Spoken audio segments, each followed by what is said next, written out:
لا إله إلا أنت سبحانك إني كنت من الظالمين۔ السلام علیکم ورحمۃ اللہ وبرکاتہ۔ آج ہم ایک نئی اسلامی معلوماتی ویڈیو کے ساتھ حاضر ہیں۔ ابھی آپ نے اپنے اسکرین پہ آیت کریمہ کی تلاوت ملاحظہ فرمائی، جس میں آپ نے دیکھا کہ ہم اپنے جب نفس پہ ظلم کر بیٹھتے ہیں تو اللہ تعالیٰ نے کس طرح ہمیں دعا کا طریقہ بتایا حضرت یونس کے ذریعے، کہ اگر ہم اپنے کوئی توبہ کرنے کے راستے اللہ تعالیٰ نے کھلے رکھے ہیں، اور بہت ساری دعائیں بھی قرآن میں سکھائی ہیں کہ جو کہ ہمیں پیغمبروں کی دعاؤں کے ذریعے ہم تک پہنچی ہیں،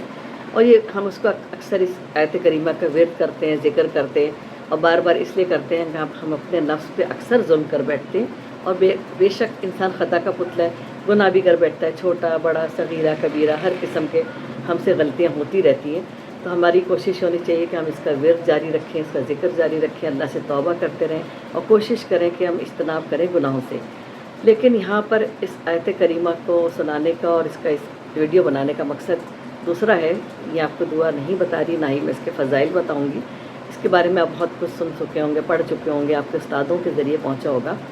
یہاں پہ صرف ایک تصحیح کرنا ضروری تھی کہ بعض اوقات جو کہ میں نے خود بھی مشاہدہ کیا ہے، جو میں نے خود بھی سنا ہے، کہ لوگ جب یہ ذکر کرتے ہیں تو جب یہ پڑھتے ہیں خاص طور سے اس چھوٹی سی دعا کو عربی میں،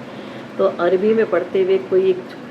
چھوٹی سی مسٹیک، بے شک ان کے لیے نزدیکی چھوٹی ہوگی، لیکن یہ بہت بڑی مسٹیک ہے، بہت بڑی غلطی ہے، جس کی تصحیح کرنا میں یہاں پہ ضروری سمجھتی ہوں۔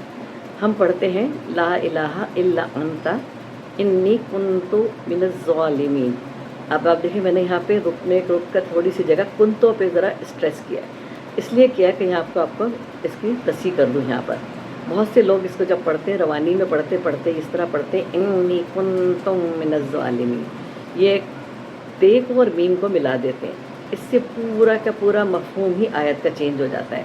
کہ اگر آپ دیکھیں تو آپ اللہ سے مخاطب ہیں اس میں، کہ لا بے شک اللہ تو ہی سب سے بڑا ہے، کارساز ہے، تیرا کوئی شریک نہیں ہے، لا الہ الا انت تو ہی سب سے اکیلا ہے، واحد ہے، ہم اس کی تعریف کر رہے ہیں، حمد و ثنا کر رہے ہیں، اور پھر اس سے کہہ رہے ہیں کہ انی بے شک کنتو من الظالمین، میں ہی ظالموں میں سے ہوں۔ آپ نے کنتو کہا تو آپ اپنے آپ کو مخاطب کر کے کہہ رہے ہیں، لیکن جیسے ہی آپ نے اس کو کنتم پڑھا تو اس کا مطلب آپ کہہ رہے ہیں کہ تم سب،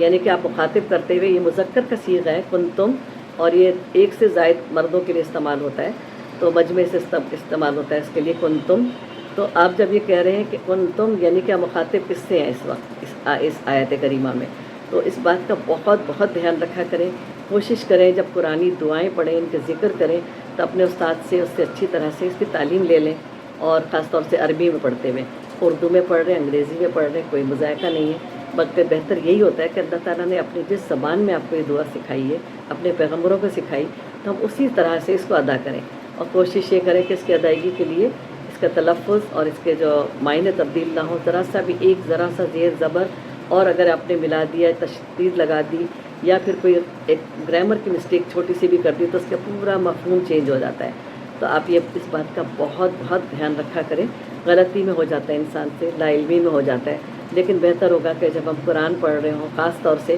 قرآن کی آیات پڑھ رہے ہوں، ان کے ورد کر رہے ہوں، تو اس کے لیے بہت زیادہ اس بات کا دھیان رکھا جائے۔ نیت آپ کی بے شک نہیں ہوتی ہے اس طرح سے کہ آپ چاہتے کہ ہم اس میں کوئی گناہ کریں یا شرک کریں یا ایسی غلطی کے مرتکب ہو، لیکن اگر آپ کی نیت صاف ہے تو آپ پوری کوشش کریں۔ قرآن کے معاملے میں اللہ کا کلام ہے، اللہ آپ سے ہم کلام ہو رہا ہے، تو اللہ جب اپنے کلام کی سے بات کر رہا ہے تو آپ سے بات کر رہا ہے، جب کلام کر رہا ہے تو آپ بھی کوشش کریں کہ اسی طرح سے اس کی ادائیگی کریں۔ واللہ اعلم بالصواب۔